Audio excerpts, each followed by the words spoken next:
নমস্কাৰ প্ৰিয় দৰ্শকসকল, আহাৰ মাহত তিনিটা ৰাশিৰ তিনিটা ভাল খবৰ আহি আছে। গতিকে সেই তিনিটা ৰাশি কি হয় আৰু কোন তিনিটা ৰাশিৰ বাবে এই আহাৰ মাহত বিশেষ শুভ সংযোগ আহি আছে সেই বিষয়ে ভিডিঅ'টোত জানিব পাৰিব। আহাৰ মাহত যিহেতু গ্ৰহসমূহৰ ৰজা সূৰ্য দেৱতাৰ ৰাশি পৰিৱৰ্তনে এই ৰাশি চক্ৰত বিশেষ পৰিৱৰ্তন আনিব। যেতিয়া সূৰ্য দেৱতাৰ ৰাশি পৰিৱৰ্তন হয়, শুভ অৱস্থাত অহাৰ লগে লগে ব্যক্তিসকলৰ সাহস, আত্মবিশ্বাস আৰু কৰ্মদক্ষতা বৃদ্ধি পায়। লগতে সূৰ্য দেৱতাৰ শুভ প্ৰভাৱ অবিহনে চৰকাৰী কৰ্মত সুফল লাভ নাপায়। গতিকে যেতিয়া সূৰ্য দেৱতাৰ শুভ প্ৰভাৱ পৰিব, তেতিয়াহে আপোনাৰ জীৱনত চৰকাৰী কৰ্মৰ সংযোগ হয়। গতিকে এই মাহটো আপোনাৰ বাবে বিশেষ গুৰুত্বপূৰ্ণ আৰু সূৰ্য দেৱতা হৈছে পিতৃকাৰক গ্ৰহ। গতিকে সূৰ্য দেৱতাৰ শুভ ফলে আপোনাৰ পিতৃৰ সৈতে সম্বন্ধত মধুৰতা আনিব, পিতৃৰ বিভিন্ন প্ৰকাৰৰ উন্নতি দিব। গতিকে কোনটো ৰাশিৰ বাবে ফলাফল কি হ'ব এইটো মাহত সেই বিষয়ে ভিডিঅ'টোত জানিব পাৰিব। অৱশ্যে ভিডিঅ'টো আৰম্ভ কৰাৰ পূৰ্বে আপোনালোকৰ এটা বিশেষ অনুৰোধ, যদি ভিডিঅ'টো ভাল লাগে তেতিয়াহ'লে ভিডিঅ'টোত এটা লাইক কৰিব আৰু এনেধৰণৰ ভিডিঅ'সমূহ প্ৰতিদিনে পাই থাকিবৰ বাবে চেনেলটো ছাবস্ক্ৰাইব কৰি ৰাখিব। প্ৰথমে মেষ ৰাশিৰ পৰা আৰম্ভ কৰিছোঁ। মেষ ৰাশিৰ ব্যক্তিসকলৰ এই মাহত আপোনাৰ ৰাশিৰ পৰা তৃতীয় স্থানত সূৰ্য দেৱতাৰ অৱস্থান হ'ব। তৃতীয় স্থানত সূৰ্য দেৱতা অৱস্থান কৰাটো অত্যন্ত কাৰক। যেতিয়া তৃতীয় স্থানত সূৰ্য দেৱতাৰ অৱস্থান হয়, তেতিয়াই ব্যক্তিসকলৰ কৰ্ম কৰাৰ ইচ্ছা আৰু কৰ্ম দক্ষতা বাঢ়ে। গতিকে বিভিন্ন ক্ষেত্ৰত তেওঁলোকক এই মাহটোত এক্টিভ হৈ থকা দেখা যাব। আকস্মিক ভাগ্যৰ উদয় হ'ব। বিশেষকৈ যদি কষ্ট কৰে তেতিয়াহ'লে কষ্টৰ ফলাফল এই মাহটোত আপুনি নিশ্চয় লাভ কৰিব। যিখিনি কষ্ট কৰে সেইখিনি ভাগ্যৰূপে এই মাহটোত আপুনি লাভ কৰিব। গতিকে কষ্ট কৰি গৈ থাকক, নিশ্চয় আপোনাৰ ভাগ্যৰ এই মাহত পৰিৱৰ্তনৰ সম্ভাৱনা প্ৰবল আছে। শিক্ষা দীক্ষাতো এওঁলোকৰ আগ্ৰহ বাঢ়িব। বিশেষকৈ পঢ়া শুনাৰ প্ৰতি ধাউতি আগ্ৰহ কিছু বৃদ্ধি পাব। ভাতৃ ভগ্নীৰ পৰা কিবা ভাল খবৰ এই মাহত লাভ কৰাৰ সম্ভাৱনা দেখা গৈছে। লগতে কষ্টৰ বলত চৰকাৰী কৰ্ম প্ৰাপ্তিটো আপুনি আগবাঢ়িব পাৰিব। চৰকাৰী কৰ্মতো সুফল লাভ কৰিব পাৰিব। লক্ষ্য কৰিলে মেষ ৰাশিৰ ব্যক্তিসকলৰ বাবে সূৰ্য দেৱতাৰ বিশেষ শুভ প্ৰভাৱে এওঁলোকৰ সকলো প্ৰকাৰৰ উন্নতি কৰিব। বৃষ ৰাশিৰ ব্যক্তিসকলৰ বাবে এই মাহত আপোনাৰ ৰাশিৰ পৰা ধনস্থানত সূৰ্য দেৱতাৰ অৱস্থানে আপোনাৰ ধন টকা পইচাৰত বৃদ্ধি কৰিব। বিশেষকৈ ধন উপাৰ্জন কৰাৰ ইচ্ছা আৰু কিছু আশা এই মাহত বৃদ্ধি পাব। কেনেকৈ ক'ৰ পৰা ধন উপাৰ্জন কৰিব পাৰি তেনেধৰণৰ ইচ্ছা কিছু বৃদ্ধি পাব। কথা বতৰাত অকণমান খঙাল স্বভাৱ হয়তো মাজে সময়ে আহিব পাৰে। গতিকে যিমান পাৰে নিজৰ খং ৰাগ নিয়ন্ত্ৰণ কৰাৰ চেষ্টা কৰিব। কিন্তু এওঁলোকৰ ঘৰত নতুন সম্পত্তিৰ বৃদ্ধি পাব। আপোনাৰ আৰ্থিক স্থিতিৰ বাবেই ঘৰত এই মাহত নতুন সম্পত্তিৰ আগমন হ'ব পাৰে। লগতে ভাতৃ ভগ্নীৰ ফালৰ পৰাও আপোনাৰ সহায়ৰ যোগ দেখা পোৱা গৈছে। বন্ধুত্বৰ ক্ষেত্ৰখনো অত্যন্ত শুভ, কিন্তু বন্ধুৰ পৰা আপোনাৰ এই মাহত ধন টকা পইচাৰ আগমন হ'ব। কিন্তু অকণমান হয়তো আপোনাৰ আধ্যাত্মিকতাৰ প্ৰতি গুৰুত্ব বেছি হ'ব পাৰে। হয়তো ভগৱানৰ ওপৰত বিশ্বাস বাঢ়িব। এই মাহত আপোনাৰ মন্দিৰ নতুবা কোনো আধ্যাত্মিক স্থানলৈ যাবলগীয়া হ'ব পাৰে। লক্ষ্য কৰিলে সকলো দিশত শুভ। অকণমান স্বাস্থ্যজনিত ক্ষেত্ৰত গুৰুত্ব ৰাখিব। যদি আপোনাৰ উচ্চ ৰক্তচাপ আছে তেতিয়াহ'লে স্বাস্থ্যৰ যত্ন ৰখাটো ভাল হ'ব। বাকী সকলো দিশত শুভ হৈ পৰিব। মিথুন ৰাশিৰ ব্যক্তিসকলৰ এই মাহত আপোনাৰ ৰাশিৰ ওপৰত সূৰ্য দেৱতাৰ অৱস্থানে আপোনাৰ সাহস আৰু আত্মবিশ্বাস বৃদ্ধি কৰি তুলিব। লগতে যিকোনো ক্ষেত্ৰত আগবাঢ়ি যাবলৈ আপোনাৰ ইচ্ছা শক্তি প্ৰবল বাঢ়িব। গতিকে এলাহ ভাৱ নোহোৱা হ'ব। আৰু ভাতৃ ভগ্নীয়ে কোনোবা ক্ষেত্ৰত আপোনাক সহায় কৰা দেখা যাব। যিহেতু সপ্তম স্থানতো পূৰ্ণ দৃষ্টি থাকিব, গতিকে ব্যৱসায় বাণিজ্যত লাভালাভৰ যোগ এই মাহত প্ৰবল আছে। লগতে যিসকল বিবাহিত ব্যক্তি তেওঁলোকৰ প্ৰিয়জনৰ ফালৰ পৰা ছাপোৰ্ট প্ৰাপ্তিৰ সম্ভাৱনা দেখা গৈছে। কিন্তু আপোনাৰ প্ৰিয়জনৰ খং ৰাগৰ পৰিমাণো অকণমান এই মাহটোত বাঢ়িব পাৰে। আৰু মনৰ আশাবোৰ পূৰণ কৰিবলৈ এওঁলোকে যথেষ্ট চেষ্টা আৰু কষ্ট কৰা এই মাহত দেখা যাব। যিহেতু আপোনাৰ ৰাশিৰ ওপৰত সূৰ্য দেৱতাৰ অৱস্থান হ'ব এই মাহত, গতিকে সকলো প্ৰকাৰে আপোনাৰ উন্নতি হ'ব আৰু আপোনাৰ দৈহিক সৌন্দৰ্যতাও বৃদ্ধি কৰি তুলিব। গতিকে এনেধৰণৰ ফলাফল এই মাহটোত আপুনি সূৰ্য দেৱতাৰ প্ৰভাৱত লাভ কৰিব। কৰ্কট ৰাশি। কৰ্কট ৰাশি ব্যক্তিসকলৰ এই মাহত আপোনাৰ ৰাশিৰ পৰা দ্বাদশ স্থানত সূৰ্য দেৱতাৰ অৱস্থানে খৰচৰ মাত্ৰা অকণমান বৃদ্ধি কৰি তুলিব। বিশেষকৈ পিতৃৰ বাবে হয়তো স্বাস্থ্যত খৰচ কৰিবলগীয়া হ'ব পাৰে, নতুবা পিতৃৰ অন্য ক'ৰবাত আপুনি এই মাহত খৰচ কৰিবলগীয়া হ'ব পাৰে। কিন্তু আপোনাৰ শত্ৰু নোহোৱা হৈ পৰিব, ৰোগ ৰিপু আপোনাৰ নোহোৱা হ'ব। কিন্তু এই মাহত আপোনাৰ সৰু সুৰা ভ্ৰমণ, সৰু সুৰা যাত্ৰাও হ'ব পাৰে। কিবা কাৰণবশতঃ আপুনি ক'ৰবাত যাব লাগিব। আৰ্থিক ক্ষেত্ৰৰ ফালৰ পৰা আপোনাৰ হাতত থকা ধন এই মাহত খৰচ হোৱা দেখা যাব। গতিকে কৰ্কট ৰাশিৰ ব্যক্তিসকলৰ বাবে সূৰ্য দেৱতা অৱস্থান অকণমান মধ্যম। গতিকে যিমান পাৰে আপুনি সূৰ্য দেৱতাৰ প্ৰতিকাৰ কৰিব পাৰিলে ৰাতিপুৱাৰ ভাগত আপুনি যিমান পাৰে সোনকালে শুই উঠাৰ চেষ্টা কৰিব এই মাহত। আৰু ৰবিবাৰৰ দিনটোত আপুনি নিমখ নোখোৱাকৈ থাকিব। নিমখ ত্যাগ কৰাটো আপোনাৰ বাবে বিশেষ লাভপ্ৰদায়ক হৈ পৰিব। সিংহ ৰাশিৰ ব্যক্তিসকলৰ এই মাহত আপোনাৰ ৰাশিৰ পৰা একাদশ স্থানত সূৰ্য দেৱতাৰ অৱস্থানে আপোনাৰ উপাৰ্জনত বৃদ্ধি কৰি তুলিব। বিশেষকৈ একাদশ স্থান হৈছে উপাৰ্জনৰ স্থান, আৰু উপাৰ্জনৰ স্থানত সূৰ্য দেৱতাৰ অৱস্থানে আপোনাৰ বিভিন্ন প্ৰকাৰে ধন হাতলৈ আনিব। বিশেষকৈ চৰকাৰী ধন প্ৰাপ্তিৰ এই মাহত সম্ভাৱনা প্ৰবল আছে। পিতৃৰ ক্ষেত্ৰৰ ফালৰ পৰা হয়তো এই মাহত আপুনি ধন লাভ কৰিব পাৰে। মনৰ আশাবোৰ পূৰণ হ'ব আৰু ভাবি থকা কথাবোৰ এই মাহত সিদ্ধি হোৱাৰ সম্ভাৱনা প্ৰবল আছে। আৰু যিহেতু শিক্ষা স্থানত পূৰ্ণ দৃষ্টি থাকিব, যাৰ ফলত আপোনাৰ পঢ়া শুনাত আগ্ৰহ, পঢ়া শুনাত কিছু ধাউতি বৃদ্ধি পাব। যিখিনি পঢ়িব সেইখিনি এওঁলোকে এই মাহটোত অনুধাৱন কৰিব পাৰিব, মনত ৰাখিব পাৰিব। কিন্তু প্ৰেমৰ ক্ষেত্ৰত অকণমান খং ৰাগৰ পৰিমাণ বাঢ়িব পাৰে। গতিকে যিমান পাৰে সেই ক্ষেত্ৰত অকণমান গুৰুত্ব ৰাখিলে বাকী সূৰ্য দেৱতাৰ প্ৰভাৱ আপোনাৰ বাবে এই মাহটোত অত্যন্ত শুভ দেখা পোৱা গৈছে।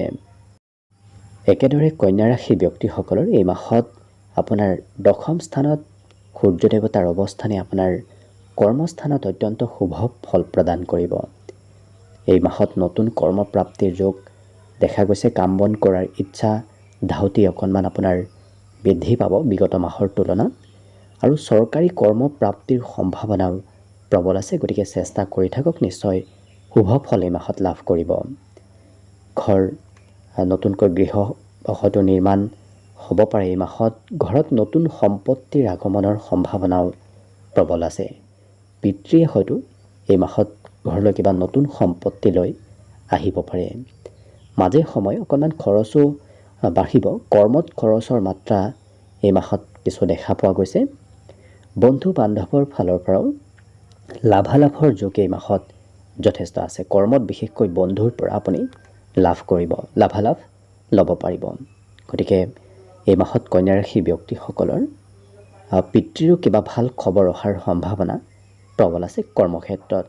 গতিকে কৰ্মক্ষেত্ৰত বিশেষ শুভ ফল সূৰ্য দেৱতাৰ পৰা এওঁলোকে এই মাহত লাভ কৰিব। একেদৰে তুলা ৰাশিৰ ব্যক্তিসকলৰ এই মাহত আপোনাৰ ৰাশিৰ পৰা নৱম স্থানত সূৰ্য দেৱতাৰ অৱস্থানে আপোনাৰ আকস্মিক ভাগ্যৰ পৰিৱৰ্তন কৰি তুলিব। গতিকে হঠাৎ ভাল খবৰ এই মাহত লাভ কৰিব। আপোনাৰ কষ্ট অকণমান কৰিব লাগিব। গতিকে কষ্ট কৰক, নিশ্চয় আপোনাৰ ভাগ্যৰ পৰিৱৰ্তন হ'ব। যদি ভাতৃ ভগ্নী আছে তেওঁলোকৰ এই মাহটোত ভাল খবৰে আপোনাক সুখী কৰি তুলিব। উপাৰ্জনো বৃদ্ধি পাব, উপাৰ্জনৰ মাত্ৰাও বাঢ়িব। মাতৃৰ পৰা মৰম চেনেহ আৰু এই মাহত ছাপোৰ্ট সম্পূৰ্ণ লাভ কৰিব। কিন্তু কষ্ট কৰাটো অকণমান প্ৰয়োজনীয়তা আছে। কষ্ট কৰিলে আপোনাৰ ভাগ্যৰ সম্পূৰ্ণ পৰিৱৰ্তন হৈ উঠিব আৰু আকস্মিক নতুন খবৰ এই মাহত লাভ কৰাৰ সম্ভাৱনা যথেষ্ট আছে। গতিকে সূৰ্য দেৱতাৰ প্ৰভাৱ আপোনাৰ ভাগ্যস্থানত থাকিব। বৃশ্চিক ৰাশিৰ ব্যক্তিসকলৰ বাবে এই মাহত আপোনাৰ ৰাশিৰ পৰা অষ্টম স্থানত সূৰ্য দেৱতাৰ অৱস্থানে কিছু শুভ ফল দিব আৰু কিছু মধ্যম ফল দিয়া দেখা যাব। বিশেষকৈ শুভ ফল হিচাপত আপোনাৰ ধৰ্মৰ ওপৰত বিশ্বাস, ধৰ্মৰ ওপৰত আস্থা কিছু বৃদ্ধি পাব আৰু ধন টকা পইচাৰ ক্ষেত্ৰতো কিছু শুভ ফল প্ৰদান কৰা দেখা যাব। কৰ্মৰ পৰা আপোনাৰ এই মাহত ধন আপোনাৰ হাতত থাকিব। বিশেষকৈ উপাৰ্জনতকৈ আপোনাৰ হাতত ধন সঞ্চয় হ'ব। কথা বতৰাত কিছু অকণমান খঙাল ভাৱৰ সৃষ্টি হ'ব পাৰে, কিন্তু এওঁলোকৰ এই মাহত স্বাস্থ্যত অকণমান কিছু যত্ন ৰখাটো ভাল হ'ব। স্বাস্থ্যজনিত ক্ষেত্ৰত কিছু গুৰুত্ব ৰাখিলে বাকী অন্য সকলো দিশত শুভ ফল প্ৰদান কৰিব। বিশেষকৈ ৰবিবাৰৰ দিনটোত নিমখ খোৱাৰ পৰা দূৰত থাকিব আৰু ৰবিবাৰৰ দিনটোত আপুনি যিমান পাৰে সূৰ্য দেৱতাক আৰাধনা কৰাৰ চেষ্টা কৰক আৰু প্ৰতিটো ৰবিবাৰে আপুনি ৰঙা বস্ত্ৰ পৰিধান কৰাৰ চেষ্টা কৰক। তেতিয়া আপোনাৰ ওপৰত সূৰ্য দেৱতাৰ কিছু শুভ ফল প্ৰদান, কিছু শুভ দৃষ্টি পৰিব আৰু মাহটো অকণমান শুভ হৈ পৰিব। একেদৰে ধনুৰাশিৰ ব্যক্তিসকলৰ এই মাহত আপোনাৰ ৰাশিৰ পৰা সপ্তম স্থানত সূৰ্য দেৱতাৰ অৱস্থানে আপোনাৰ ৰাশিৰ ওপৰত পূৰ্ণ দৃষ্টি থাকিব, যাৰ ফলত আপোনাৰ সাহস, দক্ষতা, কৰ্ম কৌশলতা বাঢ়িব। আপোনাৰ যিকোনো ক্ষেত্ৰত ইচ্ছা আৰু আশাবোৰ বৃদ্ধি পাব। গতিকে এলাহ ভাৱ প্ৰথমতে আপোনাৰ এই মাহত নোহোৱা হ'ব। ব্যৱসায় বাণিজ্যতো বিশেষ শুভ ফল লাভ কৰিব। ব্যৱসায়ত উন্নতি হ'ব। ব্যৱসায়ত চৰকাৰী পক্ষৰ ফালৰ পৰাও লাভালাভ কিছু পাব পাৰে আৰু পত্নীৰ সৈতে আপোনাৰ সম্বন্ধত বিশেষকৈ লাভালাভ হ'ব। বিশেষকৈ পত্নী আপোনাক সকলো ক্ষেত্ৰত ছাপোৰ্ট কৰা দেখা যাব। ভাগ্যৰ আকস্মিক পৰিৱৰ্তন আপোনাৰ কৰ্মৰ লগতে আপোনাৰ ব্যৱসায়ত হোৱা দেখা যাব। যদি ব্যৱসায় কৰে এই মাহত আপোনাৰ আকস্মিক ভাগ্যৰ পৰিৱৰ্তন হৈ পৰিব। গতিকে লক্ষ্য কৰিলে সকলো প্ৰকাৰে ধনুৰাশিৰ ব্যক্তিসকলৰ ওপৰত এই মাহত সূৰ্য দেৱতাৰ বিশেষ শুভ কৃপা থাকিব। মকৰ ৰাশিৰ ব্যক্তিসকলৰ বাবে এই মাহত আপোনাৰ ৰাশিৰ পৰা ষষ্ঠ স্থানত সূৰ্য দেৱতাৰ অৱস্থানে কিছু শুভ, কিছু অকণমান মধ্যম ফল প্ৰদান কৰিব। বিশেষকৈ আপোনাৰ শত্ৰুবোৰ নোহোৱা হ'ব। আপোনাৰ যদি উচ্চ ৰক্তচাপ আছে তেতিয়াহ'লে স্বাস্থ্যৰ কিছু যত্ন ৰখাটো ভাল হ'ব। খৰচৰ মাত্ৰা বাঢ়িব। বিশেষকৈ পিতৃৰ বাবে খৰচ হ'ব পাৰে। যদি আপুনি চৰকাৰী কৰ্ম কৰি আছে তেনেধৰণৰ কৰ্মক্ষেত্ৰত আপোনাৰ খৰচ এই মাহত বৃদ্ধি পাব। ঘূৰা ফুৰাত খৰচ অকণমান বাঢ়িব। হয়তো পৰিয়ালৰ কোনোবা ব্যক্তিক, জ্যেষ্ঠ ব্যক্তিক, হয়তো পিতৃকো আপুনি লৈ ক'ৰবাত ফুৰিব যাওঁতে খৰচ আপোনাৰ যথেষ্ট বাঢ়িব। গতিকে নিজৰ স্বাস্থ্যৰ অকণমান যত্ন ৰখাটো ভাল হ'ব। প্ৰতিকাৰ হিচাপত আপুনি যিমান পাৰে ৰাতিপুৱা সোনকালে শুই উঠাৰ চেষ্টা কৰিব আৰু প্ৰতি ৰবিবাৰে বিনা নিমখযুক্ত আপুনি আহাৰ গ্ৰহণ কৰিব। ৰাতিপুৱাৰ ভাগত সূৰ্য অৰ্ঘ্য প্ৰদান কৰিব আৰু ৰবিবাৰৰ দিনা ৰঙা বস্ত্ৰ পৰিধান কৰিব। তেনে কৰিলে আপোনাৰ এই যি আগন্তুক মাহ আছে এই মাহটো শুভ ফল লাভ কৰিব। একেদৰে কুম্ভ ৰাশি ব্যক্তিসকলৰ এই মাহত আপোনাৰ ৰাশিৰ পৰা পঞ্চম স্থানত সূৰ্যদেৱৰ অৱস্থানে আপোনাৰ শিক্ষাত বিশেষকৈ আগ্ৰহ আৰু কিছু ইচ্ছা বৃদ্ধি কৰি তুলিব। পঢ়া শুনাৰ ক্ষেত্ৰত আত্মবিশ্বাস বাঢ়িব। যিকোনো বিষয় অধ্যয়ন কৰিবলৈ ইচ্ছা বাঢ়িব। পঢ়াত সুনাম অৰ্জন কৰিব পাৰিব। লগতে একাদশত পূৰ্ণ দৃষ্টি এওঁলোকৰ উপাৰ্জন বৃদ্ধি কৰি তুলিব। চৰকাৰী পক্ষৰ ফালৰ পৰা উপাৰ্জনৰ মাত্ৰা বৃদ্ধি পাব আৰু চৰকাৰী ক্ষেত্ৰত মনৰ আশাবোৰ পূৰ্ণ হোৱাৰ সম্ভাৱনা দেখা গৈছে। আৰু পিতৃপক্ষৰ কিবা শুভ খবৰ এই মাহত লাভ কৰিব। যিহেতু ব্যৱসায়ৰ অধিপতি হৈ শিক্ষাস্থানত অৱস্থান কৰিছে, গতিকে হয়তো পঢ়া শুনাতকৈ ব্যৱসায়ত বেছি মন যাব পাৰে। তথাপি এওঁলোকে যদি পঢ়া শুনাত বিশেষ গুৰুত্ব দিয়ে এই মাহত বিশেষ শুভ ফল প্ৰতিটো ক্ষেত্ৰতে লাভ কৰিব। প্ৰেমত অকণমান অৱশ্যে সৰু সুৰা মতভেদ মাজে সময়ে চলিব পাৰে। গতিকে প্ৰেম সম্বন্ধত গুৰুত্ব ৰাখিলে বাকী সকলো প্ৰকাৰে সূৰ্যদেৱৰ শুভ দৃষ্টি এই কুম্ভ ৰাশিৰ ব্যক্তিসকলৰ ওপৰত থকা পৰিলক্ষিত হ'ব। শেষত মীন ৰাশিৰ ব্যক্তিসকলৰ এই মাহত আপোনাৰ ৰাশিৰ পৰা সূৰ্যদেৱ চতুৰ্থ স্থানত অৱস্থান কৰিব।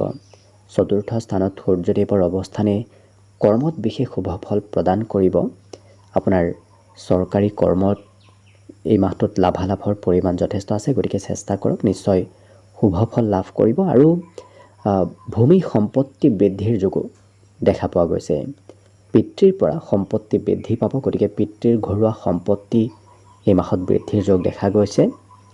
আৰু এই মাহত চৰকাৰী পক্ষৰ ফালৰ পৰা আপোনাৰ কিবা নতুন খবৰো আহিব পাৰে, গতিকে বিশেষকৈ চৰকাৰী পক্ষত শুভ ফল মীন ৰাশিৰ ব্যক্তিসকলৰ প্ৰাপ্তিৰ সম্ভাৱনা দেখা গৈছে।